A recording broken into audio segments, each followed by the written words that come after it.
Punjabi radio USA ਸੁਣ ਰਹੇ ਸਾਰੇ ਹੀ ਮਾਣਯੋਗ ਅਤੇ ਸਤਿਕਾਰ ਤੇ ਸਰੋਤਿਆਂ ਨੂੰ ਬਹੁਤ ਹੀ ਪਿਆਰ ਸਤਿਕਾਰ ਸਹਿਤ ਦੋਨੋਂ ਅੱਜ ਜੋੜ ਕੇ ਨਿੱਕੀ ਜਿਹੀ ਸਤਿ ਸ੍ਰੀ ਅਕਾਲ ਸਭ ਨੂੰ ਜੀ ਨੂੰ ਆਖਦੇ ਹਾਂ। ਸੋ ਜੋ ਪ੍ਰੋਗਰਾਮ ਦੇ ਵਿੱਚ ਆਪ ਸਭ ਦਾ ਸਵਾਗਤ ਹੈ। ਪ੍ਰੋਗਰਾਮ ਖਬਰ ਤੇ ਨਜ਼ਰ ਲੈ ਕੇ ਹਾਜ਼ਰ ਹੋ ਚੁੱਕੀ ਹੈ ਤੇ ਇਸ ਟਾਈਮ ਮੇਰੇ ਨਾਲ ਜੁੜ ਚੁੱਕੇ ਨੇ ਮਿੰਟੂ ਗੁਰੂ ਸਰੀਆ ਜੀ ਮਲੋਟ ਸਟੂਡੀਓਜ਼ ਤੋਂ। ਮਿੰਟੂ ਜੀ ਨਿੱਗੀ ਜੀ ਆਇਆਂ ਨੂੰ ਪਿਆਰ ਭਰੀ ਸਤਿ ਸ਼੍ਰੀ ਅਕਾਲ ਜੀ। ਸ਼ੁਕਰੀਆ ਜੀ ਸਾਰਿਆਂ ਨੂੰ ਸਤਿ ਸ਼੍ਰੀ ਅਕਾਲ।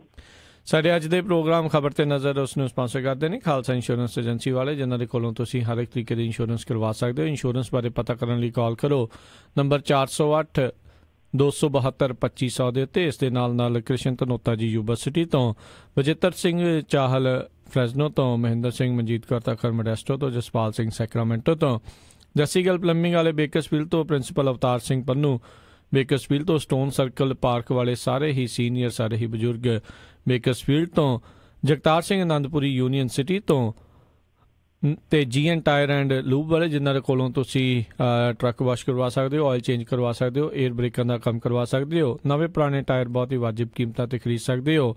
ਹੋਰ ਜਾਣਕਾਰੀ ਲਈ ਕਾਲ ਕਰੋ ਨਿੰਮਾ ਸਹੋਤਾ ਹੁਣਾਂ ਨੂੰ 209 277 10 13 2092771013 ਦੇ ਉੱਤੇ। ਇਹਨਾਂ ਸਾਰਿਆਂ ਦਾ ਬਹੁਤ ਬਹੁਤ ਧੰਨਵਾਦ। ਜੇਕਰ ਤੁਸੀਂ ਜਾਂ ਕੋਈ ਹੋਰ ਕਾਰੋਬਾਰ ਵੀ ਇਸ ਪ੍ਰੋਗਰਾਮ ਨੂੰ ਸਪਾਂਸਰ ਕਰਨਾ ਚਾਹੁੰਦੇ ਹੋ, ਸੰਪਰਕ ਕਰੋ 408 722 7698 ਦੇ ਉੱਤੇ। ਮਿੰਟੂ ਜੀ, ਗੱਲਬਾਤ ਦਾ ਸਿਲਸਿਲਾ ਸ਼ੁਰੂ ਕਰਦੇ ਹਾਂ। ਭਾਰਤ ਦੇ ਘੱਟ ਗਿਣਤੀ ਮੰਤਰਾਲੇ ਨੇ ਘੱਟ ਗਿਣਤੀਆਂ ਲਈ ਰਕਮ ਹੀ ਨਹੀਂ ਖਰਚੀ। ਦੇਖੋ, ਬੜੀ ਮੰਦਭਾਗੀ ਖਬਰ ਆ, ਕਿਉਂਕਿ ਘੱਟ ਗਿਣਤੀਆਂ ਦੀ ਸੁਰੱਖਿਆ ਜਿਹੜੀ ਹੈ ਉਹ ਸਾਡੇ ਸੰਵਿਧਾਨ ਦੇ ਵਿੱਚ ਵੀ ਪਹਿਲ ਦੇ ਆਧਾਰ ਤੇ ਆ, ਔਰ ਵੈਸੇ ਵੀ ਕਿਸੇ ਸਰਕਾਰ ਦਾ ਇਖਲਾਕੀ ਫਰਜ਼ ਹੁੰਦਾ ਕਿ ਘੱਟ ਗਿਣਤੀਆਂ ਦੇ ਹਿੱਤਾਂ ਨੂੰ ਉਹ ਸੁਰੱਖਿਅਤ ਰੱਖੇ ਔਰ ਉਹਨਾਂ ਦੀ ਜੋ ਸਮੱਸਿਆ, ਜੋ ਬੁਨਿਆਦੀ ਉਹਨਾਂ ਦਾ ਪਛੜੇਵਾਂ ਹੁੰਦਾ, ਉਸ ਚੀਜ਼ ਨੂੰ ਦੂਰ ਕਰੇ। ਪਰ ਇੱਥੇ ਉਲਟ ਹੋਣ ਡਿਆ, ਗੰਗਾ ਉਲਟ ਵਗਣ ਡਈ ਆ, ਬਾਂਸ ਬਰੇਲੀ ਨੂੰ ਜਾ ਰਹੇ ਆ, ਲੂਣ ਮਿਆਣੀ ਨੂੰ ਆ।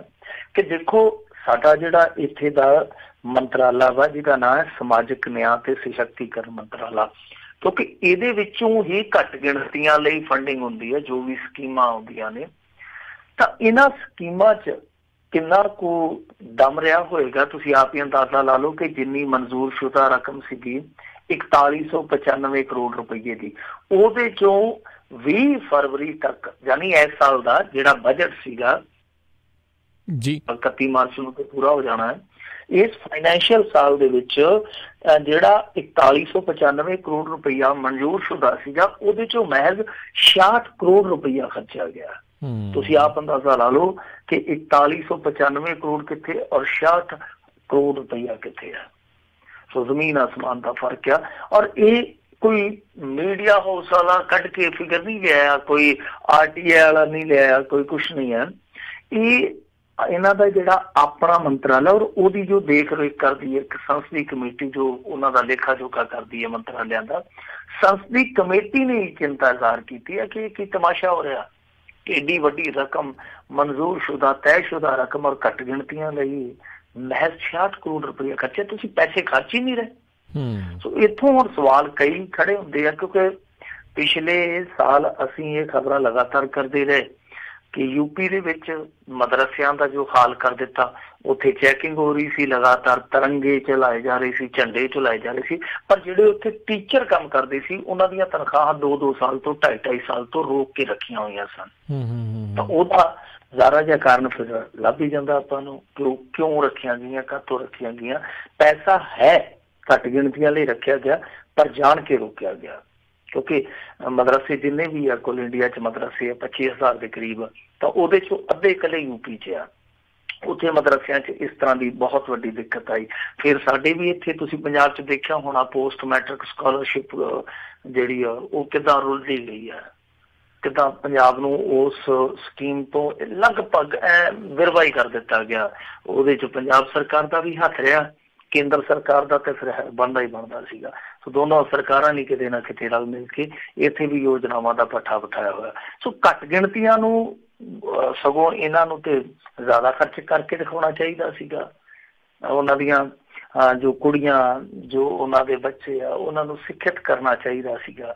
ਸਿੱਖਿਆ ਵਾਸਤੇ ਬਜਟ ਵੱਧ ਰੱਖਣਾ ਚਾਹੀਦਾ ਸੀਗਾ। ਜੀ ਜੀ ਹੋ ਕੀ ਰਿਹਾ, ਉਲਟਾ ਤੁਸੀਂ ਦੇਖਿਆ ਹੋਣਾ ਜਦੋਂ ਹਰਿਆਣੇ 'ਚ ਨਵੀਂ ਸਰਕਾਰ ਆਈ ਆ ਤੇ ਉਹਨਾਂ ਦੇ ਜਿਹੜੇ ਛੋਟੇ ਛੋਟੇ ਕਾਰੋਬਾਰ ਸੀ, ਘੱਟ ਗਿਣਤੀਆਂ ਨੇ, ਮੁਸਲਿਮ ਭਾਈਚਾਰੇ ਦੀ ਮੈਂ ਉੱਥੇ ਗੱਲ ਕਰੂੰਗਾ ਕਿ ਦੇਖੋ ਉਹ ਜੇ ਬਿਰਿਆਨੀ ਵੇਚਦੇ ਸੀ ਉਹਨਾਂ ਦੀਆਂ ਬਿਰਿਆਨੀ ਵਾਲੀਆਂ ਰੇਹੜੀਆਂ ਤੋੜ ਦਿੱਤੀਆਂ ਗਈਆਂ।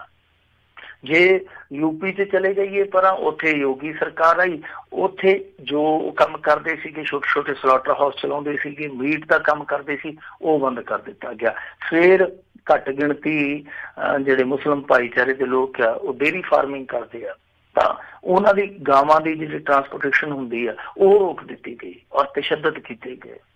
ਸੋ ਸਾਰੀਆਂ ਚੀਜ਼ਾਂ ਕਿ ਇੱਕ ਤੇ ਦੇਖੋ ਜਿਹੜਾ ਪੈਸਾ ਸੈਂਕਸ਼ਨ ਹੋਇਆ, ਐਲੋਕੇਟ ਕੀਤਾ ਗਿਆ, ਉਹ ਵਰਤਾਇਆ ਨਹੀਂ ਗਿਆ ਅੱਗੇ, ਔਰ ਜਿਹੜੀ ਆਰਥਿਕਤਾ ਦੀ ਚੇਨ ਚੱਲਦੀ ਪਈ ਸੀ ਉਹ ਵੀ ਤੋੜ ਕੱਤੀ। ਫਿਰ ਘੱਟ ਗਿਣਤੀਆਂ ਤੇ ਤਾਂ ਇਹਨੂੰ ਹਮਲਾ ਹੀ ਕਿਹਾ ਜਾਊਗਾ ਨਾ। ਫਿਰ ਓਦਾਂ ਕਹਿ ਦਿੰਦੇ ਜੀ ਘੱਟ ਗਿਣਤੀ ਬਹੁ ਗਿਣਤੀ ਦਾ, ਐਵੇਂ ਲੋਕ ਵਖਰੇਵਾਂ ਪੈਦਾ ਕਰਦੇ ਆ। ਸੋ ਵਖਰੇਵਾਂ ਇਹਨਾਂ ਚੀਜ਼ਾਂ ਤੋਂ ਸਾਬਤ ਹੁੰਦਾ ਪਿਆ। ਸੋ ਦੂਜੀ ਚੀਜ਼ ਇਹ ਆ ਕਿ ਦੇਖੋ ਇਸ ਸਮੇਂ ਜਿਹੜੀਆਂ ਰਿਪੋਰਟਾਂ ਆਉਂਦੀਆਂ ਪਈਆਂ, ਆਹ ਥੋੜੇ ਦਿਨ ਪਹਿਲਾਂ ਇੱਕ ਰਿਪੋਰਟ ਆਈ ਆ, ਇੱਕ ਜਸਟਿਸ ਇੰਡੈਕਸ ਆਇਆ, ਉਹਦੇ ਵਿੱਚ ਇੰਡੀਆ ਦੀ ਜਿਹੜੀ ਰੈਂਕਿੰਗ ਆ 62 ਦੱਸੀ ਗਈ ਔਰ ਉਹਦੇ ਵਿੱਚ ਜਿਹੜੇ ਪੈਮਾਨੇ ਸਨ 5-6 ਪੈਮਾਨੇ, ਉਹ ਇਹੋ ਹੀ ਸੀਗੇ ਕਿ ਘੱਟ ਗਿਣਤੀਆਂ ਨਾਲ ਕਿਹੋ ਜਿਹਾ ਸਲੂਕ ਹੁੰਦਾ, ਉਹਨਾਂ ਨੂੰ ਕਿਹੋ ਜਿਹੀ ਬਰੋਬਰਤਾ ਦਿੱਤੀ ਜਾਂਦੀ ਹੈ, ਸਿਵਲ ਜਸਟਿਸ ਕਿਹੋ ਜਿਹਾ, ਕ੍ਰਿਮੀਨਲ ਜਸਟਿਸ ਕਿਹੋ ਜਿਹਾ। ਤਾਂ ਇਹ ਸਾਰੀਆਂ ਚੀਜ਼ਾਂ ਕਾਊਂਟ ਕਰਕੇ ਉਹਨਾਂ ਨੇ ਜਿਹੜੀ ਦਰਜਾਬੰਦੀ ਕੀਤੀ ਸੀਗੀ, ਉਸ ਦਰਜਾਬੰਦੀ 'ਚ ਭਾਰਤ ਦੇਖ ਲਓ ਜਿਹੜਾ ਕਿ ਸਭ ਤੋਂ ਵੱਡਾ ਲੋਕਤਾਂਤਰਿਕ ਦੇਸ਼ ਹੈ, ਉਹ 62ਵੇਂ ਨੰਬਰ ਤੇ ਸੀ। 113 ਦੇਸ਼ਾਂ ਦੀ ਉਹ ਦਰਜਾਬੰਦੀ ਸੀਗੀ। ਇਹ ਕਿਸੇ ਇੱਕ ਸਰਕਾਰ ਦਾ ਨਹੀਂ ਹੈ, ਪਿਛਲੀ ਸਰਕਾਰ ਸੀ ਉਦੋਂ ਵੀ ਇਹੋ ਹਾਲ ਸੀਗਾ। 2009 'ਚ ਤੁਹਾਨੂੰ ਯਾਦ ਹੋਣਾ US ਕਮਿਸ਼ਨ ਨੇ ਆਪਣੀ ਇੱਕ ਰਿਪੋਰਟ ਬਕਾਇਦਾ ਭੇਜੀ ਸੀਗੀ ਔਰ ਉਹਦੇ 'ਚ ਕਿਹਾ ਸੀਗਾ ਕਿ ਬਹੁਤ ਗੰਭੀਰ ਖਤਰਾ ਇਸ ਸਮੇਂ ਘੱਟ ਗਿਣਤੀਆਂ ਤੇ। ਸੋ ਉਹੀ ਹਾਲ ਇੱਥੇ ਆ, ਸੁਧਰਿਆ ਕੁਛ ਵੀ ਨਹੀਂ ਹੈ। 2009 ਤੋਂ ਲੈ ਕੇ ਹੁਣ 2018 ਤੱਕ ਦਾ ਜੇ ਸਫ਼ਰ ਤੈਅ ਕਰਕੇ ਆਇਆ ਇੰਡੀਆ, ਤਾਂ ਕੱਲਾ ਸਫ਼ਰ ਹੀ ਤੈਅ ਕੀਤਾ, ਉਹਦੇ ਵਿੱਚ ਸਵਾਰਿਆ ਕੁਛ ਨਹੀਂ ਹੈ। ਸੋ ਘੱਟ ਗਿਣਤੀਆਂ ਦਾ ਖਿਆਲ ਰੱਖਣਾ ਚਾਹੀਦਾ ਔਰ ਸੰਵਿਧਾਨ ਇਸ ਚੀਜ਼ ਦੀ ਗਰੰਟੀ ਦਿੰਦਾ ਕਿ ਇੱਥੇ ਸਭ ਨੂੰ ਬਰੋਬਰਤਾ ਮਿਲੇਗੀ। ਪਰ ਤੁਸੀਂ ਅੱਜ ਅੰਦਾਜ਼ਾ ਲਾ ਲਓ ਕਿ ਮੁਸਲਿਮ ਭਾਈਚਾਰੇ ਦੀਆਂ ਜਿਹੜੀਆਂ ਲੜਕੀਆਂ, ਉਹ ਸਿੱਖਿਆ ਪੱਖੋਂ ਉਹਨਾਂ ਦਾ ਕਿੰਨਾ ਕੁ ਵਿਕਾਸ ਹੋਇਆ। ਘੱਟ ਗਿਣਤੀਆਂ ਖਾਸ ਤੌਰ ਤੇ ਜੇ ਆਪਾਂ ਇੱਧਰ ਆ ਜਾਈਏ, ਸਾਡੇ ਇੱਥੇ ਜਿੱਦਾਂ ਜਿਹੜਾ ਸਿੱਖ ਵਰਗ ਆ, ਉਹਨਾਂ ਨਾਲ ਜਿਹੜੇ ਪਛੜੇ ਵਰਗ ਜੁੜੇ ਹੋਏ ਆ, ਤਾਂ ਉਹਨਾਂ ਦੀ ਭਲਾਈ ਲਈ ਕਿੰਨਾ ਕੁ ਕੁਛ ਕੀਤਾ ਜਾ ਰਿਹਾ। ਸਾਰੀਆਂ ਚੀਜ਼ਾਂ ਜੇ ਕੁੱਲ ਮਿਲਾ ਕੇ ਅਸੀਂ ਦੇਖੀਏ ਤਾਂ ਬਹੁਤ ਹੀ ਗੰਭੀਰ ਵਿਸ਼ਾ ਕਿ ਇਹਨਾਂ ਕੋਲ ਫੰਡ ਹੈ, ਫੰਡ ਜਾਣਬੁੱਝ ਕੇ ਰੋਕੇ ਜਾ ਰਹੇ। ਇਹ ਮੇਰੇ ਖਿਆਲ ਦੇ ਨਾਲ ਇਕੱਲੇ ਸੰਵਿਧਾਨ ਦੇ ਨਾਲ ਧੋਖਾ ਨਹੀਂ, ਇਸ ਦੇਸ਼ ਦੇ ਆਵਾਮ ਨਾਲ ਵੀ ਬਹੁਤ ਵੱਡਾ ਧੋਖਾ ਹੈ। ਜੀ ਜੀ। ਅਗਲੀ ਮਿੰਟੂ ਜੀ ਗੱਲ ਕਰੀਏ, ਕਹਿੰਦੇ ਸੁਖਪਾਲ ਖਹਿਰੇ ਨੇ ਹੁਣ ਰੇਤ ਮਾਮਲੇ ਦੇ ਵਿੱਚ ਚੰਨੀ ਨੂੰ ਘੜੀਸਿਆ। ਸਿੱਧਾ ਹੀ ਕਹਿ ਦੇਣਾ ਸੀ ਤੁਸੀਂ ਕਿ ਰੇਤ ਦੇ ਵਿੱਚ ਚੰਨੀ ਨੂੰ ਘੜੀਸਿਆ। ਹਾਲਾਤ ਇਹੋ ਜਿਹੇ ਬਣੇ ਪਏ ਆ, ਕਿਹੜਾ ਕਿਹਨੂੰ ਘੜੀਸਦਾ ਪਿਆ ਸਮਝ ਤੋਂ ਪਰੇ ਦੀ ਗੱਲ ਆ। ਦੇਖੋ ਇਸ ਸਮੇਂ ਕਾਂਗਰਸ ਜਿਹੜੀ ਆ ਉਹ ਇਸ ਮੁੱਦੇ ਤੇ ਤੁਹਾਨੂੰ ਪਤਾ ਚੌਂ ਫੇਰੇ ਘਿਰੀ ਪਈ ਆ।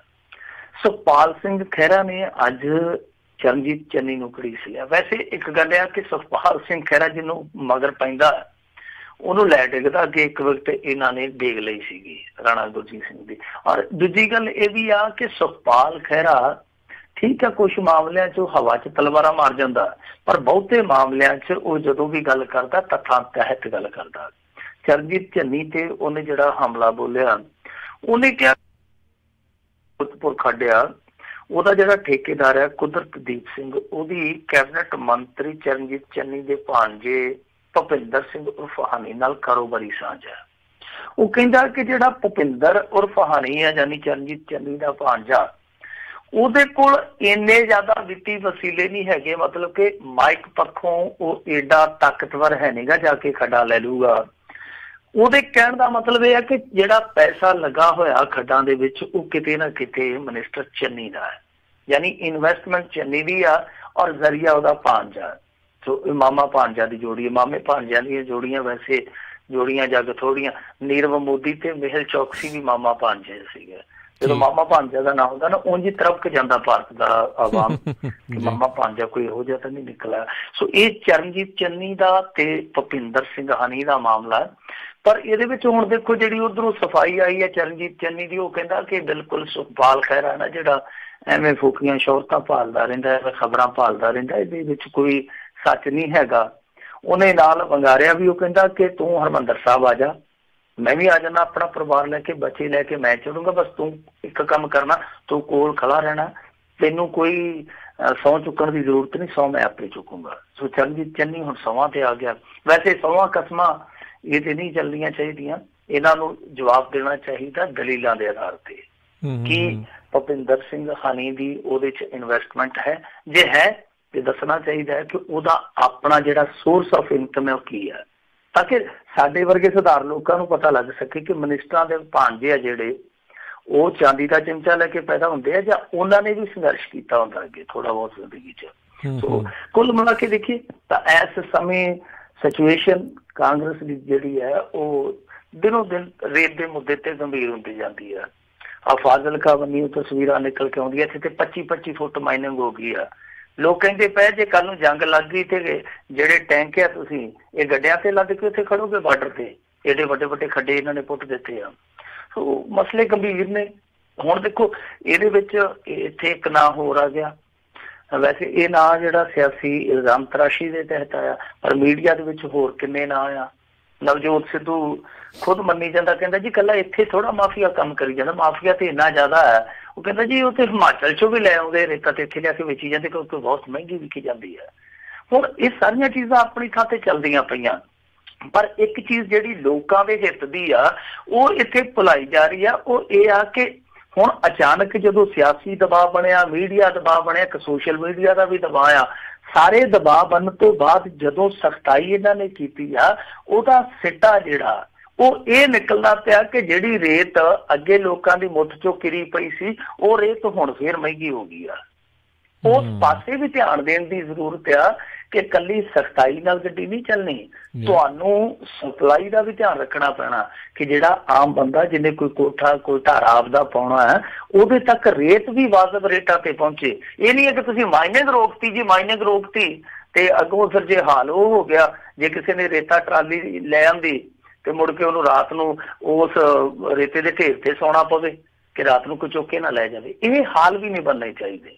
ਸੋ ਸਾਰੇ ਪਾਸੇ ਧਿਆਨ ਰੱਖਣ ਦੀ ਜ਼ਰੂਰਤ ਆ, ਪਰ ਜੋ ਇਸ ਸਮੇਂ ਵਾਪਰਦਾ ਪਿਆ ਕੈਪਟਨ ਅਮਰਿੰਦਰ ਸਿੰਘ ਦਾ ਹਾਲ ਹੈ ਕਿ ਧਿਆਨ ਰੱਖੇ ਕਿਹੜੇ ਪਾਸੇ, ਇੱਕ ਪਾਸੇ ਰੱਖਦਾ ਤੇ ਦੂਸਰੇ ਪਾਸੇ ਹੋਰ ਨਾ ਨਿਕਲ ਆਉਂਦੇ ਆ, ਦੂਸਰੇ ਪਾਸੇ ਰੱਖਦਾ ਤੇ ਤੀਸਰੇ ਪਾਸੇ। ਹੁਣ ਤੇ ਬਸ ਇਸੇ ਗੱਲ ਦਾ ਧਿਆਨ ਰੱਖਦਾ ਪਿਆ ਕਿ ਕੋਈ ਗੜਬੜ ਹੋਰ ਨਾ ਹੋ ਜਾਵੇ। ਜੀ ਜੀ ਜੀ ਅਗਲੀ ਜਿਹੜੀ ਆਪਾਂ ਮਿੰਟੂ ਜੀ ਗੱਲ ਕਰੀਏ ਵੀ ਲੰਗਾਹ ਨੂੰ ਮੁੜ ਅਦਾਲਤ ਵਿੱਚ ਪੇਸ਼ ਕੀਤਾ, ਕੇਸ ਨਾਟਕੀ ਮੋੜ ਤੇ ਕੇਸ ਨਾਟਕੀ ਮੋੜ ਤੇ ਪਹੁੰਚ ਹੀ ਜਾਣਾ ਸੀ ਕਿਉਂਕਿ ਤੁਹਾਨੂੰ ਪਤਾ ਨਾਟਕੇ ਦੇ ਵਿੱਚ 28 ਫਰਵਰੀ ਨੂੰ ਹੋ ਚੁੱਕਾ। ਉਹ ਜਿਹੜੀ ਬੀਬੀ ਜਿਹਨੇ ਦੋਸ਼ ਲਾਏ ਸੀਗੇ ਉਹ ਤੇ ਉਹ ਮੁੱਕਰ ਗਈ, ਜਿਵੇਂ ਰਾਤ ਨੂੰ ਤੁਹਾਨੂੰ ਪਤਾ ਨਾ ਖਾਦੀ ਪੀਤੀ ਚ ਹੁੰਦੇ ਆ ਸ਼ਰਾਬੀ ਤੇ ਤੜਕੇ ਉੱਠ ਕੇ ਉਹ ਮੁੱਕਰ ਹੀ ਜਾਂਦੇ ਜੀ ਸਾਨੂੰ ਤੇ ਚੇਤਾ ਹੀ ਨਹੀਂਗਾ ਜੀ, ਸਾਨੂੰ ਤੇ ਚੇਤਾ ਹੀ ਨਹੀਂਗਾ। ਉਹ ਬੀਬੀ ਵੀ ਠੀਕ ਉਸੇ ਤਰ੍ਹਾਂ ਹੀ ਭੁੱਲ ਗਈ, ਕਹਿੰਦੀ ਜੀ ਮੈਨੂੰ ਤਾਂ ਕੁਛ ਵੀ ਚੇਤਾ ਨਹੀਂ ਹੈ, ਮੈਂ ਤੇ ਹੈ ਹੀ ਨਹੀਂ ਇਸ ਵੀਡੀਓ ਚ, ਮੇਰੇ ਤਾਂ ਮੈਂ ਕਾਗਜ਼ ਪੂਰੇ ਤੇ ਸਾਈਨ ਕਰਾ ਲਏ ਤੇ ਪਰਚਾ ਬਣਾ ਦਿੱਤਾ ਵਾ। ਖੈਰ ਹੁਣ ਇਹ ਨਾਟਕੀ ਮੋੜ ਤੇ ਆ ਕੇਸ, ਕਿਉਂਕਿ ਦੇਖੋ ਅੱਜ ਇਹਨਾਂ ਨੇ 3 ਗਵਾਹ ਭੁਗਤਾਇਆ ਔਰ ਤਿੰਨੇ ਦੇ ਤਿੰਨੇ ਗਵਾਹ ਜਿਹੜੇ ਆ ਉਹ ਸਰਕਾਰੀ ਗਵਾਹ। ਹੁਣ ਸਰਕਾਰੀ ਗਵਾਹਾਂ ਦਾ ਭੁਗਤਣਾ ਇਹ ਇਸ ਕੇਸ ਨੂੰ ਵਾਕਈ ਨਾਟਕੀ ਮੋੜ ਤੇ ਲੈ ਜਾਂਦਾ, ਕਿਉਂਕਿ ਦੇਖੋ ਅੱਜ ਜਿਹੜੇ ਗਵਾਹ ਭੁਗਤੇ ਆ ਉਹਦੇ ਵਿੱਚ ਇੱਕ ਤੇ ਹੈਗਾ ਕੋਈ ਸਹਿਕਾਰੀ ਬੈਂਕ ਦਾ ਮੈਨੇਜਰ ਆ, ਇਹਦਾ ਮਤਲਬ ਕਿ ਬੈਂਕ ਦਾ ਜੋ ਲੈਣ ਦੇਣ ਹੋਇਆ ਜੋ ਵੀ ਰਿਕਾਰਡ ਤੇ ਆ ਤਾਂ ਉਹ ਸ਼ਾਇਦ ਰਿਕਾਰਡ ਪੇਸ਼ ਕੀਤਾ ਗਿਆ। ਹਾਲਾਂਕਿ ਮੈਂ ਦੱਸ ਦੇਵਾਂ ਇੱਥੇ ਜਦੋਂ ਇਹ ਸਾਰੀਆਂ ਗਵਾਹੀਆਂ ਹੋ ਰਹੀਆਂ ਸੀ ਅਦਾਲਤ ਲਗਭਗ ਸੀਲ ਸੀ, ਕੋਈ ਵੀ ਬੰਦਾ ਬਾਹਰੋਂ ਕੋਈ ਵੀ ਬੰਦਾ, ਸੋ ਇਹ ਬਹੁਤ ਸਿਕਿਉਰਿਟੀ ਜਿਹੜੀ ਸੀਗੀ ਉਹਨਾਂ ਦੀ ਕਹਿ ਸਕਦੇ ਸਖਤ ਸੀਗੀ, ਜਿਹਦੇ ਕਰਕੇ ਮੀਡੀਆ ਕੋਲ ਜਾਣਕਾਰੀ ਇਨਫੋਰਮੇਸ਼ਨ ਜਿਹੜੀ ਆ ਉਹ ਥੋੜ੍ਹੀ ਆ। ਪਰ ਇਹਦੇ ਵਿੱਚ ਇਹ ਜ਼ਰੂਰ ਦੱਸਿਆ ਗਿਆ ਕਿ 3 ਗਵਾਹ ਜਿਹੜੇ ਸਰਕਾਰੀ ਪੱਖ ਨੇ ਭੁਗਤਾਏ। ਕਿਤੇ ਮੈਂ ਜਿੱਦਾਂ ਤੁਹਾਨੂੰ ਦੱਸਿਆ ਕਿ ਸਹਿਕਾਰੀ ਬੈਂਕ ਦਾ ਮੈਨੇਜਰ ਆ ਅਜੇ ਕੁਮਾਰ ਕੋਈ, ਉਹ ਭੁਗਤਿਆ ਵਾ, ਉਹ ਸ਼ਾਇਦ ਲੈਣ ਦੇਣ ਦਾ ਰਿਕਾਰਡ ਆ। ਦੂਸਰੀ ਹੈ ਇੱਕ ਬੀਬੀ ਡਾਕਟਰ ਚੇਤਨਾ। ਡਾਕਟਰ ਚੇਤਨਾ ਉਹ ਲੇਡੀ ਡਾਕਟਰ ਆ ਜਿਹਨੇ ਉਸ ਲੇਡੀ ਦਾ ਮੈਡੀਕਲ ਕੀਤਾ ਸੀਗਾ, ਸੋ ਉਹ ਆਪਣਾ ਰਿਕਾਰਡ ਲੈ ਕੇ ਪੇਸ਼ ਹੋਈ ਆ ਔਰ ਹੁਣ ਉਹਦੇ 'ਚ ਦੱਸਦੇ ਤਾਂ ਇਹ ਆ ਕਿ ਉਹਨੇ ਪੁਸ਼ਟੀ ਕੀਤੀ ਆ ਕਿ ਅਸੀਂ ਜੋ ਮੁਲਾਜ਼ਾ ਕੀਤਾ ਸੀਗਾ ਜੋ ਉਹਦੇ 'ਚ ਆਇਆ ਸਭ ਕੁਛ ਉਹ ਠੀਕ ਸੀ ਔਰ ਅਸੀਂ ਉਸ ਚੀਜ਼ ਨੂੰ ਪ੍ਰਮਾਣਿਤ ਕਰਦੇ ਹਾਂ। ਤੀਸਰੀ ਗਵਾਹੀ ਸੀਗੀ ਕੋਈ ਪੁਲਿਸ ਇੰਸਪੈਕਟਰ ਸੀਗਾ ਮਿਸਟਰ ਜਸਵਿੰਦਰ ਸਿੰਘ, ਇਹ 3 ਗਵਾਹੀਆਂ ਹੋਈਆਂ। ਹੁਣ ਇਹ 3 ਗਵਾਹੀਆਂ ਇੱਕੋ ਦਿਨ ਭੁਗਤੀਆਂ ਸਰਕਾਰੀ ਪੱਖ ਵੱਲੋਂ, ਤਾਂ ਇਹਦਾ ਮਤਲਬ ਇਹ ਆ ਕਿ ਸਰਕਾਰੀ ਪੱਖ ਹਾਲੇ ਵੀ ਹਾਰ ਮੰਨਣ ਨੂੰ ਤਿਆਰ ਨਹੀਂ। ਬੇਸ਼ੱਕ ਉਹ ਬੀਬੀ ਮੁੱਕਰ ਗਈ ਆ, ਸਰਕਾਰੀ ਪੱਖ ਕਿਤੇ ਨਾ ਕਿਤੇ ਇਸ ਗੱਲ ਤੇ ਅੜਿਆ ਹੋਇਆ ਕਿ ਇਹ ਮਾਜਰਾ ਜਿਹੜਾ ਉਹ ਬਿਲਕੁਲ ਠੀਕ ਆ ਔਰ ਸੁੱਚਾ ਸਿੰਘ ਲੰਗਾਹ ਨੂੰ ਸਜ਼ਾ ਹੋਣੀ ਚਾਹੀਦੀ ਇਸ ਮਾਮਲੇ 'ਚ। ਸੋ ਇਸ ਕਰਕੇ ਇਹ ਨਾਟਕੀ ਮੋੜ ਹੋਇਆ, ਕਿਉਂਕਿ ਜਿਹੜੀ ਵਿਕਟਮ ਹੈ ਇਸ ਕੇਸ ਦੀ ਉਹ ਕਹਿੰਦੀ ਹੈ ਕਿ ਮੈਂ ਇਸ ਵੀਡੀਓ 'ਚ ਹੈ ਨਹੀਂ, ਇਹ ਕੇਸ ਮੈਂ ਦਰਜ ਕਰਵਾਇਆ ਹੀ ਨਹੀਂ। ਦੂਜੇ ਪਾਸੇ ਸਰਕਾਰੀ ਪੱਖ ਹੈ ਜਿਹੜਾ ਉਹ ਹਾਲੇ ਵੀ ਇਸ ਗੱਲ ਤੇ ਖੜਾ ਕਿ ਜੋ ਅਸੀਂ ਕਹਾਣੀ ਪੇਸ਼ ਕੀਤੀ ਅਦਾਲਤ 'ਚ ਉਹ ਕਹਾਣੀ ਬਿਲਕੁਲ ਸੱਚ ਆ। ਹੁਣ ਅਗਲਾ ਫੈਸਲਾ ਜਿਹੜਾ ਅਦਾਲਤ ਨੇ ਕਰਨਾ। ਬਹਰਹਾਲ ਇਹ ਚੀਜ਼ ਜਿਹੜੀ ਹੈ ਇਹ ਸਾਨੂੰ ਸਮਝ ਲੈਣੀ ਚਾਹੀਦੀ ਆ ਕਿ ਜਿਵੇਂ ਅਸੀਂ ਸੋਚ ਕੇ ਚੱਲ ਰਹੇ ਸੀਗੇ ਕਿ ਸ਼ਾਇਦ ਸੁੱਚਾ ਸਿੰਘ ਲੰਗਾਹ ਛੇਤੀ ਆਪਣੀ ਜਾਨ ਛੁਡਾ ਕੇ ਬਾਹਰ ਆ ਜਾਊਗਾ, ਐਸੀ ਨੌਬਤ ਮੇਰੇ ਖਿਆਲ ਦੇ ਨਾਲ ਅਜੇ ਛੇਤੀ ਆਊਗੀ ਨਹੀਂ। ਕਿਉਂ? ਕਿਉਂਕਿ ਇੱਕ ਤੇ ਇਹ ਕਿ ਸਰਕਾਰੀ ਪੱਖ ਮਜ਼ਬੂਤੀ ਨਾਲ ਉੱਥੇ ਡਟਿਆ ਹੋਇਆ, ਦੂਜਾ ਇਹ ਆ ਕਿ ਦੇਖੋ ਜੇ ਇਸ ਕੇਸ ਦੇ ਵਿੱਚੋਂ ਸੁੱਚਾ ਸਿੰਘ ਲੰਗਾਹ ਮੰਨ ਲਓ ਛੁੱਟ ਵੀ ਜਾਂਦਾ ਤੇ ਇਹਨਾਂ ਦੇ ਕੋਲ ਇੱਕਾ ਦੁੱਕਾ ਕੇਸ ਦੱਸਦੇ ਹੋਰ ਵੀ ਪਏ ਆ ਜਿਹੜੇ ਸੁੱਚਾ ਸਿੰਘ ਲੰਗਾਹ ਦੇ ਆਉਣ ਵਾਲੇ ਦਿਨਾਂ 'ਚ ਗੱਲ ਪਾ ਸਕਦੇ ਆ। ਜੀ ਜੀ ਜੀ ਅਗਲੀ ਜਿਹੜੀ ਗੱਲ ਕਰਦੇ ਹਾਂ, ਸ਼੍ਰੋਮਣੀ ਕਮੇਟੀ ਦੀਆਂ ਨੌਕਰੀਆਂ ਦਾ ਮਾਮਲਾ ਮੁੜ ਗਰਮਾਇਆ। ਦੇਖੋ ਇਹ ਕਮੇਟੀਆਂ ਦਾ ਮਾਮਲਾ ਜਿਹੜਾ ਔਰ ਨੌਕਰੀਆਂ ਦਾ ਮਾਮਲਾ ਇਹ ਲਗਭਗ ਜਿਵੇਂ ਅੱਗੇ ਅਸੀਂ ਸਿਆਸੀ ਗਲਿਆਰਿਆਂ 'ਚ ਦੇਖਦੇ ਹੁੰਦੇ ਸਾਂ ਕਿ ਇੱਥੇ ਰੌਲਾ ਪੈ ਗਿਆ, ਇਸ ਭਰਤੀ 'ਚ ਪੈ ਗਿਆ, ਇਸ ਭਰਤੀ 'ਚ ਪੈ ਗਿਆ, ਇਸ ਭਰਤੀ 'ਚ ਪੈ ਗਿਆ। ਹੁਣ ਉਹੀ ਰੌਲਾ ਇਹ ਕਮੇਟੀ ਦੀ ਆਪਣੀ ਜੋ ਵੀ ਨਿਯੁਕਤੀ ਹੁੰਦੀ, ਜੋ ਵੀ ਨੌਕਰੀ ਹੁੰਦੀ ਉਹਦਾ ਪੈ ਜਾਂਦਾ ਜੀ। ਦੇਖੋ ਇੱਕ ਤੇ ਸਾਡੇ ਕੋਲ ਉਹ ਸਮਾਚਾਰ ਸੀਗਾ ਕਿ 523 ਮੁਲਾਜ਼ਮਾਂ ਦੀ ਇਹਨਾਂ ਨੇ ਛਾਂਟੀ ਕਰਨੀ ਆ, ਉਹਦੀ ਸੂਚੀ ਤਿਆਰ ਆ। ਹੁਣ ਇੱਕ ਹੋਰ ਖੁਲਾਸਾ ਹੋ ਗਿਆ ਜੇ ਟ੍ਰਿਬਿਊਨ ਅਖਬਾਰ ਨੇ ਖਬਰ ਵੀ ਲਾਈ ਆ, ਵੈਸੇ ਵਾਹਵਾ ਅਖਬਾਰਾਂ 'ਚੋਂ ਖਬਰ ਲੱਗੀ ਪਈ ਆ ਕਿ ਇੱਕ ਸੂਚੀ ਹੋਰ ਵੀ ਤਿਆਰ ਹੈ ਅੰਦਰ ਖਾਤੇ, ਮਤਲਬ ਕਿ ਸੂਚੀਆਂ ਹੀ ਬਹੁਤ ਨੇ, ਹੁਣ ਪਤਾ ਨਹੀਂ ਕਿੰਨੀਆਂ ਕੁ ਆ। ਹੁਣ ਜਿਹੜੀ ਦੂਜੀ ਸੂਚੀ ਆ ਇਹਦੇ ਬਾਰੇ ਤਾਂ ਬਹੁਤ ਮੈਂ ਕਹੂੰਗਾ ਕਿ ਵੱਡੇ ਵੱਡੇ ਨਾਵਾਂ ਦਾ ਜ਼ਿਕਰ ਆ। ਇਹਦੇ ਬਾਰੇ ਤਾਂ ਇਹ ਵੀ ਕਿਹਾ ਜਾ ਰਿਹਾ ਕਿ ਜਥੇਦਾਰ ਹੋਣ, ਚਾਹੇ ਹੈਡ ਗ੍ਰੰਥੀ ਹੋਣ, ਸਕੱਤਰ ਹੋਣ, ਇਸ ਟਾਈਪ ਦੇ ਜਿਹੜੇ ਵੱਡੇ ਅਹੁਦੇਦਾਰ ਸੀਗੇ, ਵੱਡੇ ਰਸੂਖਦਾਰ ਸੀਗੇ, ਉਹਨਾਂ ਨੇ ਆਪਣੇ ਸਕੇ ਸੰਬੰਧੀ ਆ ਜਿਹੜੇ ਉਹ ਭਰਤੀ ਕਰਵਾਏ ਸਨ। ਔਰ ਕਮਾਲ ਦੀ ਗੱਲ ਇਹ ਆ ਕਿ ਕੱਲ ਇੱਕ ਸੱਜਣ ਨੇ ਬਠਿੰਡੇ ਦੇ ਵਿੱਚ ਪ੍ਰੈਸ ਕਾਨਫਰੰਸ ਕਰਕੇ ਬਕਾਇਦਾ ਨਾਮ ਲਿਆ ਕਿ ਕਿਹੜੇ ਕਿਹੜੇ ਬੰਦੇ ਨੇ ਕਿਹੜੇ ਕਿਹੜੇ ਕਾਲਜ ਦੇ ਵਿੱਚ ਆਪਣੇ ਕਿਹੜੇ ਕਿਹੜੇ ਰਿਸ਼ਤੇਦਾਰ ਜਿਹੜੇ ਆ ਉਹ ਭਰਤੀ ਕਰਵਾਇਆ। ਔਰ ਸਭ ਤੋਂ ਹੈਰਾਨਗੀ ਦੀ ਗੱਲ ਆ ਕਿ ਅਕਾਲੀ ਦਲ ਦੇ ਕਈ ਸਾਬਕਾ ਜਥੇਦਾਰ ਆ, ਕੋਈ ਮੌਜੂਦਾ ਜਥੇਦਾਰ ਆ, ਸ਼੍ਰੋਮਣੀ ਕਮੇਟੀ ਦੇ ਮੈਂਬਰ ਆ, ਇਸ ਤਰ੍ਹਾਂ ਕਰਕੇ ਕਿਸੇ ਨੇ ਇੱਕੋ ਦਿਨ ਆਪਣੇ 2 ਰਖਾਏ ਆ, ਕਿਸੇ ਨੇ ਇੱਕੋ ਕਾਲਜ ਦੇ ਵਿੱਚ 2 ਰਖਾਏ ਆ, ਕਿਸੇ ਨੇ 3 ਰਖਾਏ। ਇਸ ਤਰ੍ਹਾਂ ਕਰਕੇ ਜਿਵੇਂ ਉਹ ਕਹਿੰਦੇ ਨੇ ਕਿ ਲੁੱਟ ਲਓ, ਬਸ ਉਹ ਲੁੱਟੋ ਹੱਥ ਲੱਗੀ ਸੀਗੀ, ਜਿਹਦਾ ਦਾ ਲੱਗਿਆ ਲੁੱਟ ਲਓ। ਹੁਣ ਇਹ ਸਾਰੇ ਖੁਲਾਸੇ ਹੋਣ ਡਏ ਬਰੋਬਰ ਹੀ। ਔਰ ਅੱਜ ਜਿਹੜੇ ਅਖਬਾਰ ਨੇ ਖਬਰ ਲਾਈ ਸੀਗੀ ਉਹਨਾਂ ਦੇ ਦਫ਼ਤਰ ਦੇ ਵਿੱਚ ਪਹੁੰਚੇ ਕਮੇਟੀ ਦੇ ਕੁਝ ਮੁਲਾਜ਼ਮ ਕਿ ਤੁਹਾਡੇ ਤੱਕ ਇਹ ਖਬਰਾਂ ਕਿਵੇਂ ਪਹੁੰਚ ਰਹੀਆਂ। ਦੇਖੋ ਆਪਣੇ ਬੰਦਿਆਂ ਨੂੰ ਉਹ ਨਹੀਂ ਫੜ ਰਹੇ ਕਿ ਕਿਹੜੇ ਕਿਹੜੇ ਬੰਦੇ ਨੇ ਬੇਨੀਮੀ ਕੀਤੀ ਆ, ਕਿਹੜੇ ਕਿਹੜੇ ਬੰਦੇ ਨੇ ਧਾਂਦਲੀ ਕੀਤੀ। ਉਹ ਪੱਤਰਕਾਰਾਂ ਦੇ ਜਾ ਕੇ ਹਾੜੇ ਕੱਢਦੇ ਪਏ ਕਿ ਸਾਨੂੰ ਕਿਰਪਾ ਕਰਕੇ ਦੱਸ ਦਿਓ ਕਿ ਤੁਹਾਡੇ ਤੱਕ ਇਨਫੋਰਮੇਸ਼ਨ ਕਿੱਥੋਂ ਪਹੁੰਚਦੀ ਪਈ ਆ। ਮਤਲਬ ਉਹਨਾਂ ਨੂੰ ਖਬਰਾਂ ਵੀ ਹੈ, ਉਹਨਾਂ ਨੂੰ ਇਹ ਨਹੀਂ ਹੈ ਕਿ ਜੋ ਠੱਗੀ ਠੋਰੀ ਕਰਕੇ ਗਏ ਬੰਦੇ ਉਹਨਾਂ ਨੂੰ ਅਸੀਂ ਕਿਵੇਂ ਫੜਨਾ। ਸੋ ਕਹਾਣੀ ਖਰਾਬ ਆ ਕੁੱਲ ਮਿਲਾ ਕੇ। ਹੁਣ ਦੇਖੋ ਇਹਦੇ ਵਿੱਚ ਕੋਈ ਵੀ ਨਹੀਂ ਬਚਿਆ, ਨਾ ਤੇ ਜਥੇਦਾਰਾਂ ਦੇ ਵੀ ਆਉਣ ਡਏ ਆ, ਨਾ ਸਾਬਕਾ ਜਥੇਦਾਰਾਂ ਦੇ ਵੀ ਆਉਣ ਡਏ ਆ, ਨਾ ਹੈਡ ਗ੍ਰੰਥੀਆਂ ਦੇ ਆਉਣ ਡਏ ਆ, ਸਕੱਤਰਾਂ ਦੇ ਆਉਣ ਡਏ ਆ, ਕਿਰਪਾਲ ਸਿੰਘ ਬਡੂੰਗਰ ਦਾ ਆਉਣ ਡਿਆ ਵਾ। ਅੰਤਰਿੰਗ ਕਮੇਟੀ ਵਾਲੇ ਜਿਹੜੇ ਉਹ ਕਹਿੰਦੇ ਜੀ ਜਾਂਚ ਪੜਤਾਲ ਸਾਡੀ ਤਿਆਰ ਆ, ਅਸੀਂ ਕਿਸੇ ਦਾ ਨਾਂ ਨਹੀਂ ਲੈਣਾ, ਕਮੇਟੀ ਮੈਂਬਰਾਂ ਦੇ ਨਾਂ ਆਈ ਜਾਂਦੇ ਆ। ਹੁਣ ਸਭ ਤੋਂ ਵੱਡਾ ਫਿਰ ਉਹੀ ਸਵਾਲ ਹੈ ਪਹੁੰਚੋ ਕਿ ਜੋ ਵੀ ਇਹ ਵਰਤਾਰਾ ਉੱਥੇ ਵਾਪਰਿਆ ਵਾ ਇਹਦੇ ਵਿੱਚ ਜਿੰਨੇ ਵੀ ਲੋਕ ਹੁਣ ਤੱਕ ਤਨਖਾਹਾਂ ਭੱਤੇ ਲੈ ਗਏ ਆ ਗੁਰੂ ਕੀ ਗੋਲਕ ਦੇ, ਉਹਨਾਂ ਦਾ ਕੀ ਬਣੂਗਾ। ਕਿਉਂਕਿ ਜਿਹੜੇ ਚਲਾਕ ਕਿਸਮ ਦੇ ਲੋਕ ਆ ਉਹਨਾਂ ਨੂੰ ਜਦੋਂ ਪਤਾ ਲੱਗਿਆ ਕਿ ਹੁਣ ਸਾਡੀਆਂ ਸੂਚੀਆਂ ਬਣਦੀਆਂ ਪਈਆਂ, ਸਾਡੀ ਇਹਨਾਂ ਨੇ ਛਾਂਟੀ ਕਰ ਦੇਣੀ ਆ, ਉਹ ਆਪ ਹੀ ਅਸਤੀਫੇ ਦੇ ਕੇ ਘਰਾਂ ਨੂੰ ਤੁਰੇ ਜਾਂਦੇ ਆ ਕਿ ਸਾਨੂੰ ਕੱਲ ਨੂੰ ਕੋਈ ਜੁਰਮਾਨਾ ਨਾ ਪਵੇ, ਕੱਲ ਨੂੰ ਕੋਈ ਦੰਡ ਨਾ ਭਰਨਾ ਪਵੇ। ਇਸ ਤੋਂ ਇਲਾਵਾ ਦੂਜੀ ਚੀਜ਼ ਇਹ ਆ ਕਿ ਜਿਹੜੇ ਲੋਕ ਰਲ ਮਿਲ ਕੇ ਭਰਤੀਆਂ ਕਰਵਾ ਕੇ ਗਏ ਹੁਣ ਉਹਨਾਂ ਦਾ ਕੀ ਬਣੂਗਾ। ਕੀ ਉਹਨਾਂ ਨੂੰ ਦੁਨਿਆਵੀ ਅਦਾਲਤ 'ਚ ਖੜਨਾ ਚਾਹੀਦਾ ਜਾਂ ਉਹਨਾਂ ਨੂੰ ਧਾਰਮਿਕ ਅਦਾਲਤ 'ਚ। ਹੁਣ ਧਾਰਮਿਕ ਅਦਾਲਤ 'ਚ ਜਿਨ੍ਹਾਂ ਨੇ ਖੜਨਾ ਵਾ ਉਹਨਾਂ ਦੀਆਂ ਤੇ ਆਪਦੀਆਂ ਇੱਥੇ ਗੰਢਾਂ ਖੁੱਲ੍ਹਦੀਆਂ ਪਈਆਂ ਕਿ ਉਹਨਾਂ ਨੇ ਤਾਂ ਆਪ ਰਿਸ਼ਤੇਦਾਰ ਕਰਾਏ ਆ। ਕਿਹਦੇ ਕੋਲ ਨਿਆਂ ਦੀ ਗੁਹਾਰ ਲੱਗੇਗੀ। ਔਰ ਹੱਦ ਦੀ ਗੱਲ ਤੇ ਆ ਕਿ ਅਕਾਲੀ ਦਲ ਕੀ ਕਰੂਗਾ। ਉਹਨਾਂ ਆਪਣੇ ਬੰਦਿਆਂ ਨੂੰ ਬਰਖਾਸਤ ਕਰੂਗਾ, ਪਾਰਟੀ ਚੋਂ ਕੱਢੂਗਾ। ਜਿਨ੍ਹਾਂ ਦੇ ਬੰਦੇ ਘੱਟੋ ਘੱਟ 2-2 4-4 ਆਪਣੇ ਰਿਸ਼ਤੇਦਾਰ ਜਿਹੜੇ ਆ ਉਹ ਤੁਰੇ ਜਾਂਦੇ, ਭਰਤੀ ਕਰਾ ਕੇ ਤੁਰੇ ਜਾਂਦੇ ਕਿ ਅਸੀਂ ਫਲਾਣੇ ਬੋਲਦੇ ਜੀ, ਬਸ ਰੱਖ ਲਓ ਸਾਡੇ ਬੰਦੇ।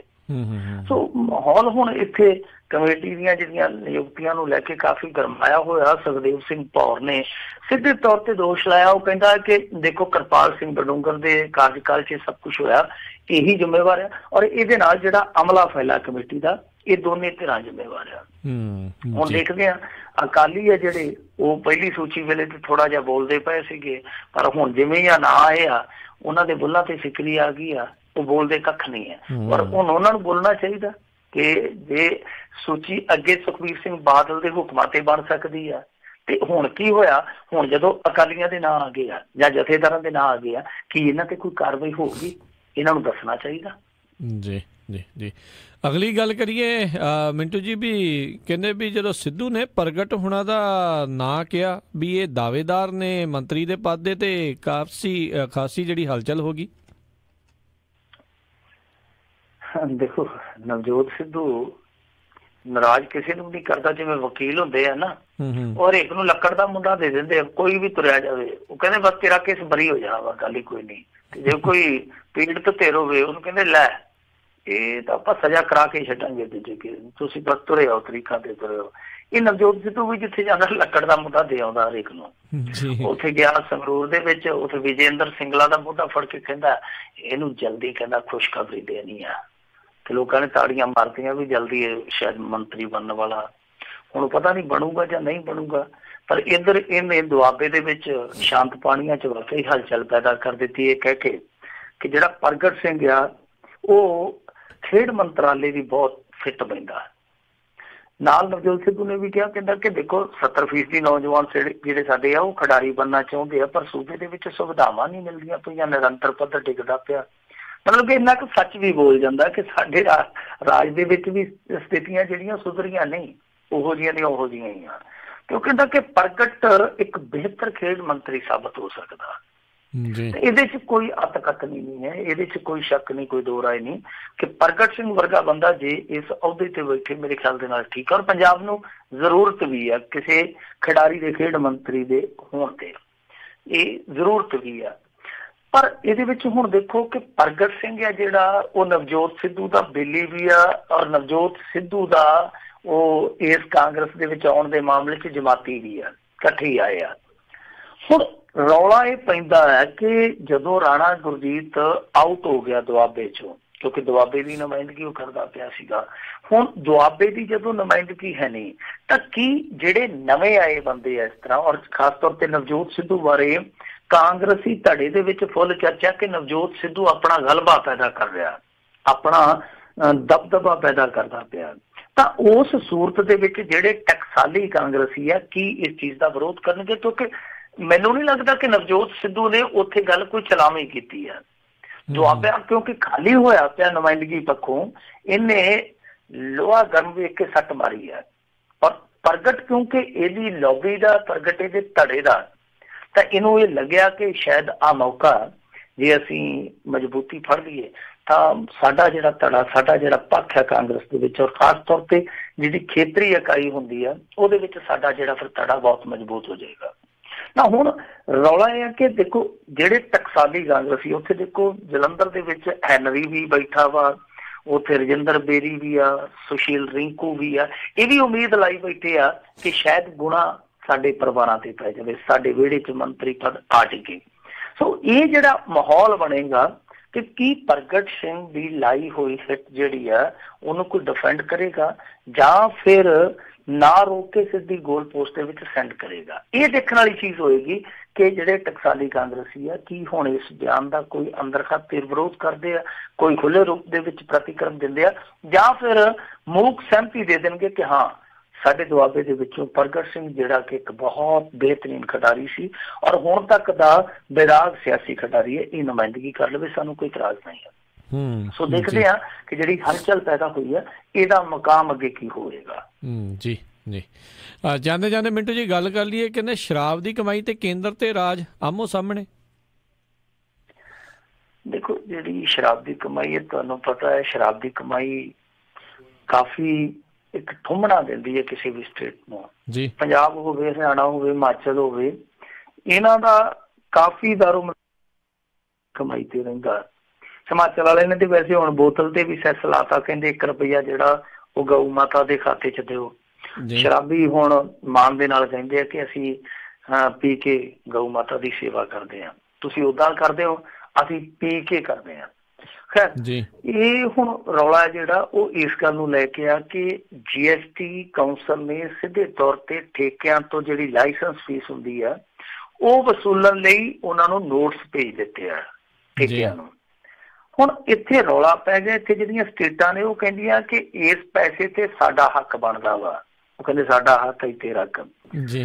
ਰਾਜ ਜਿਹੜੇ ਖਾਸ ਤੌਰ ਤੇ ਤੇਲੰਗਾਨਾ, ਹਿਮਾਚਲ, ਹਰਿਆਣਾ, ਪੰਜਾਬ, ਉੱਤਰ ਪ੍ਰਦੇਸ਼, ਇਹਨਾਂ ਸਾਰੇ ਰਾਜਾਂ ਦੀ ਇੱਕੋ ਮੱਤ ਆ, ਇੱਕ ਮੱਤ ਹੋ ਕੇ ਕਹਿਣ ਡਏ ਆ ਕਿ ਦੇਖੋ ਇਹ ਤੁਸੀਂ ਸਾਡੇ ਨਾਲ ਬੁਰੀ ਕਰ ਰਹੇ ਹੋ। ਇਹ ਲਾਇਸੈਂਸ ਫੀਸ ਜਿਹੜੀ ਆ ਉਹ ਇੱਥੇ ਹੀ ਰਹਿਣੀ ਚਾਹੀਦੀ ਹੈ। ਸਾਡੇ ਲੋਕਲ ਰਾਜਾਂ ਦੀ ਕਮਾਈ ਆ, ਇਹ ਲੋਕਲ ਰਾਜਾਂ ਦੇ ਕੋਲ ਹੀ ਰਹਿਣੀ ਚਾਹੀਦੀ ਹੈ, ਅਧਿਕਾਰ ਖੇਤਰ 'ਚ ਸਾਡੇ ਆਉਂਦੀ ਆ। ਹੁਣ ਇਹਦੇ 'ਚ ਜਿਹੜੀ GST ਕੌਂਸਲ ਆ ਉਹਦੀ ਆਪਣੀ ਦਲੀਲ ਆ, ਉਹਨਾਂ ਨੇ ਤੇ ਆਪਣੀ ਦਲੀਲ ਦੇ ਮੁਤਾਬਕ ਭੇਜ ਦਿੱਤੇ ਨੋਟਿਸ।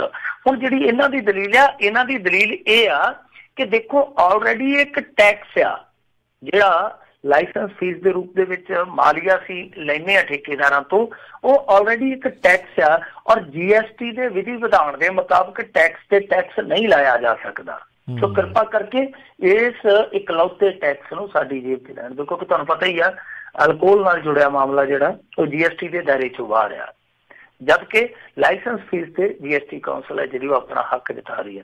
ਸੋ ਇਸ ਕਰਕੇ ਕਾਫੀ ਵਿਰੋਧ ਹੋ ਰਿਹਾ ਪੰਜਾਬ ਦੇ ਵਿੱਚ। ਤੇ ਤੁਹਾਨੂੰ ਪਤਾ ਹੀ ਆ ਕਿ ਸ਼ਰਾਬ ਦੀ ਕਮਾਈ ਨਾਲ ਇੰਨਾ ਕੁ ਕੰਮ ਚੱਲਦਾ ਕਿ ਫੌੜੀਆਂ ਦਾ ਕੰਮ ਲਿਆ ਜਾਂਦਾ ਸਰਕਾਰ ਰੇੜਨ ਵਾਸਤੇ।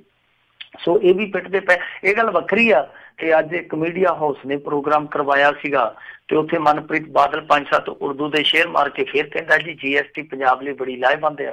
ਹੁਣ ਵੇਖ ਲਓ ਇਹਨਾਂ ਦਾ ਆਪਸ ਦੇ ਵਿੱਚ ਤਾਲਮੇਲ ਹੈ ਨਹੀਂਗਾ। ਇੱਕ ਪਾਸੇ ਇਹੋ ਜਿਹੀਆਂ ਚੀਜ਼ਾਂ ਤੇ ਵਿਰੋਧ ਕਰੀ ਜਾਂਦੇ, ਦੂਜੇ ਪਾਸੇ ਉੱਥੇ ਮੰਚ ਤੇ ਬੈਠੇ ਉਰਦੂ ਦੇ ਸ਼ਹਿਰਾਂ ਦੇ ਨਾਲ ਇਹੋ ਜਿਹੀਆਂ ਗੱਲਾਂ ਕਰ ਲੈਂਦੇ ਆ। ਔਰ ਜਦਕਿ ਇਹਨਾਂ ਦਾ ਜਿਹੜਾ ਪਾਰਟੀ ਮੁਖੀ ਆ ਰਾਹੁਲ ਗਾਂਧੀ, ਉਹ GST ਨੂੰ ਕਹਿੰਦੇ ਗੱਬਰ ਸਿੰਘ ਟੈਕਸ ਆ। ਸੋ ਕੋਈ ਪਤਾ ਨਹੀਂ ਲੱਗਦਾ ਪਿਆ ਇਹਨਾਂ ਦਾ ਕੀ ਆ। ਵੈਸੇ GST ਦਾ ਸਧਾਰਨ ਬੰਦੇ ਨੂੰ ਪਤਾ ਹੀ ਨਹੀਂ ਲੱਗਦਾ। ਜਿਵੇਂ ਕ੍ਰਿਕਟ ਦੇ ਵਿੱਚ ਇੱਕ ਮੈਥਡ ਹੁੰਦਾ ਨਾ, ਡਕਵਰਥ ਲੂਸ ਪ੍ਰਣਾਲੀ ਜਿਹਨੂੰ ਕਹਿ ਦਿੰਦੇ ਆ, ਉਹਦਾ ਤੇ GST ਦਾ ਕੋਈ ਹਿਸਾਬ ਕਿਤਾਬ ਨਹੀਂ ਲੱਗਦਾ ਸਧਾਰਨ ਬੰਦੇ ਨੂੰ।